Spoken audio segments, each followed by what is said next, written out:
الحمدللہ رب العالمین والعاقبۃ للمتقین والصلاۃ والسلام علی سید الانبیاء والمرسلین۔ معزز اور محترم ناظرین گرامی قدر، امتحان میں کامیاب ہونے کا مدلل اور بڑا ہی یقینی وظیفہ ہم آپ کو بتانے جا رہے ہیں۔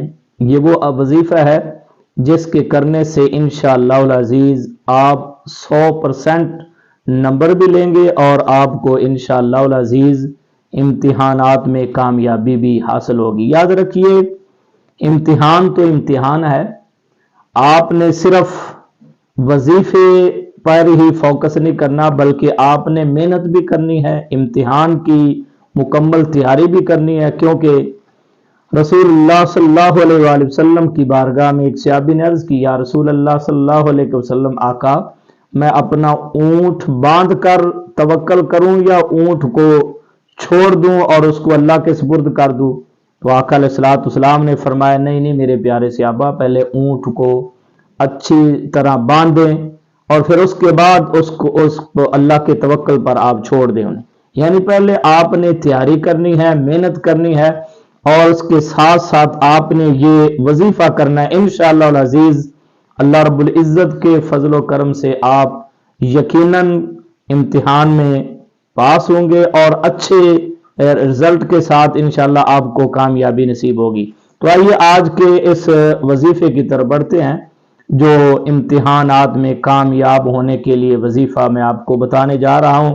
یہ 3 کام ہیں جو آپ نے کرنے ہیں، اور بڑا توجہ سے اور بڑی ہی تسلی سے یہ بات نوٹ کر لیں۔ یہ کوئی اتنا مشکل وظیفہ نہیں ہے، بہت آسان سا وظیفہ ہے، اور یہ 3 عمل آپ نے کرنے ہیں۔ کوئی زیادہ وقت بھی نہیں لگے گا، تھوڑا سا ٹائم لگے گا، آپ نے یہ 3 عمل کرنے۔ پہلا عمل آپ نے کیا کرنا ہے؟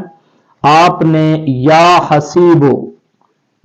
حسیبو کی 5 تسبیح آپ نے ہر روز یہ پڑھنی ہے۔ آپ نے یا حسیبو کی 5 تسبیح ہر روزانہ یہ 5 تسبیحات آپ نے پڑھنی ہے۔ کوئی بھی آپ ٹائم اور وقت مقرر کر لیں، اور بہتر یہ ہے کہ آپ مغرب کے بعد یا عشاء کے بعد یہ عمل کیا کریں، کیونکہ رات میں کیا جانے والا عمل وہ زیادہ قبول ہوتا ہے۔ ہم جب اپنے صوفیاء کرام بزرگان دین کو دیکھتے ہیں، بلکہ اللہ رب العزت نے اپنے نبیوں کو بھی رات کا وقت وَوَعَدْنَا مُوسَىٰ 30، حضرت موسیٰ علیہ السلام سے بھی اللہ پاک نے 40 راتوں کا وعدہ لیا کہ آپ میری عبادت کریں۔ اسی طرح ہمارے پیارے آقا صلی اللہ علیہ وآلہ وسلم بھی غار حرا میں رات کے وقت جا کر عبادت آقا علیہ السلام کیا کرتے تھے۔ تو اسی طرح رات کے وقت اگر آپ یہ پڑھیں گے 5 تسبیح یا حسیبوں کی، تو انشاءاللہ رات کے وقت زیادہ اس کی اجابت اور قبولیت ہوتی ہے۔ یہ آپ نے پہلا عمل کرنا ہے۔ اور دوسرا آپ نے کیا کرنا ہے کہ آپ نے 2 رکعت نفل صلاۃ الحاجات پڑھنی ہے۔ یاد رکھیے، اس 2 رکعت جو صلاۃ الحاجت کے آپ نے نفل پڑھنے ہیں، اس کا تھوڑا سا طریقہ عام نوافل سے الگ ہے۔ نفل جیسے ہم پہلے نماز کے ساتھ نوافل جو ہوتے ہیں وہ پڑھتے ہیں، یا اس کے علاوہ آپ تہجد کے نوافل پڑھتے ہیں، اس کے ساتھ تھوڑا سا ان نوافل میں آپ نے اضافہ کرنا ہے۔ وہ کیا کہ 2 رکعت آپ نے صلاۃ الحاجات کی نیت کے ساتھ 2 رکعت نفل جو ہے یہ نیت کرنی ہے، اور آپ نے رکوع میں جانے کے بعد جو رکوع کی تسبیح آپ پڑھتے ہیں، سبحان ربی العظیم، سبحان ربی العظیم، سبحان ربی العظیم، کم از کم 3 مرتبہ یہ رکوع والی تسبیح پڑھنے کے ساتھ بعد آپ نے یہ آیت مبارکہ پڑھنی ہے۔ کتنی مرتبہ؟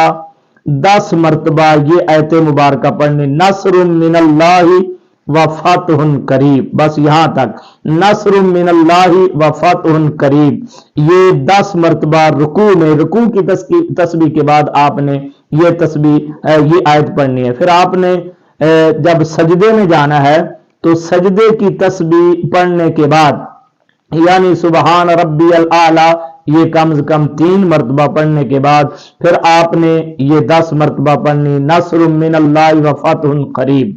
اسی طرح جب دوسرا سجدہ کرنا ہے تو دوسرے سجدے میں بھی آپ نے سجدے کی تسبیح پڑھنے کے بعد 10 مرتبہ یہی آیت مبارکہ نصر من اللہ و فتح قریب پڑھنی ہے۔ اسی طرح 2 رکعتوں میں یہ 60 مرتبہ یہ آیت مبارکہ پڑھی جائے گی۔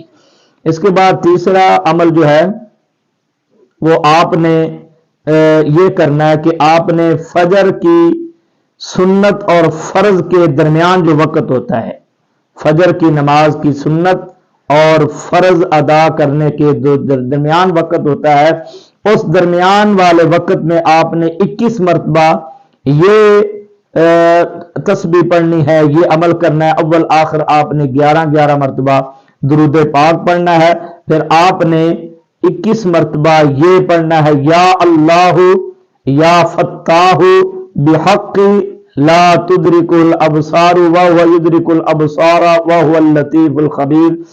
سورہ انعام کی آیت نمبر 103 ہے، یہ آپ نے پڑھنی ہے۔ انشاءاللہ العزیز آپ ضرور انشاءاللہ اپنے امتحان میں کامیاب ہوں گے اور اللہ رب العزت آپ کو اعلیٰ کامیابی عطا فرمائے گا، آمین۔